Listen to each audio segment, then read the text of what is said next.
Can you know everything about me? Look back at all my fights. Every single fight, I come out with something new. A new shot, a new reaction. Every single fight. Go through my whole UFC career, you'll see a new shot added.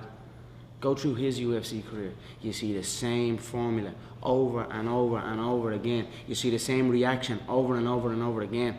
I'll give him that reaction. He'll go into his pattern that he always falls into, and I'll stop him off of that. So let him study, because I will enter the contest formless and fearless. His study will be useless. Have you studied him? Do you study your opponents? I used to not really look into them too much, to be honest, but when you're in the UFC, you're watching the events, you see everybody coming up, so I know every shot everyone throws. I know what way they move.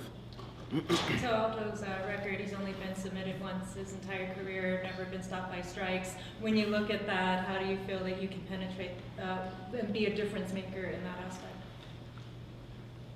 I definitely believe I could submit him too. Who knows? But I feel my power will be too much. I said it before, when I hit them, they fall every single time. Like realistically, looking at like the zombie fight or the Lamas fight, both of them, they left without a scratch. You know what I mean? They were never really hurt. He celebrated that zombie win like he stopped him himself. The guy tore his shoulder and he's running around the octagon celebrating like he stopped him himself in his hometown. He's not going to touch me. He's not. I'm going to walk through everything. I could stand there and let him hit me. That's how confident I am. He doesn't have that stopping power. He doesn't have that fight IQ. Couple that with the mental game, I will break him. Talk about that mental warfare. You said that he crumbled in front of his own people. How effective is mental warfare in this game? Yeah, it's definitely affects you. You know, if it affects the people around you, if it's affecting your teammates, your coach, everyone's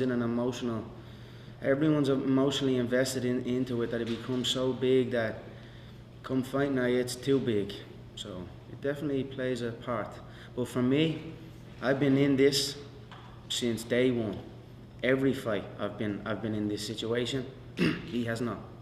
Technically, you might not have been very impressed with Jose in that fight against Chad, but he did take some really big shots and come back. Did he at least gain your respect in that sense that this guy isn't going to go away? He's not going to lay down. I mean, I know you feel you hit a lot harder than others, obviously, but he showed some fight in that fight. Yeah, I showed my respect to a great contest. They slugged it out back and forth. Both men put on a great show. I would have got in the octagon only for he was banged up. But yeah, fair play to him. Thankfully, the fight is in Nevada. Thankfully, we are in a new age of the sport. Thankfully, the Nevada State Athletic Commission are doing out of competition testing. We are not in Brazil now. You finished many fights in the first round. How do you see this one going? It will be decided by the first. It will be over by the first. It will be a formality after that. How long? We will see. But it will be wrapped up by the end of the first round. Conor, you said thankfully it's in Brazil, or it's not in Brazil.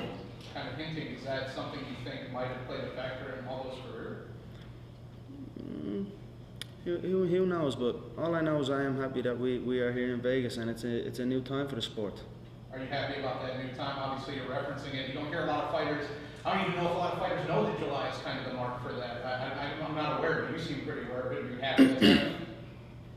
I'm leading the game into a new area. I'm leading the game now. So I will lead the game in the fight against performance-enhancing drugs as well.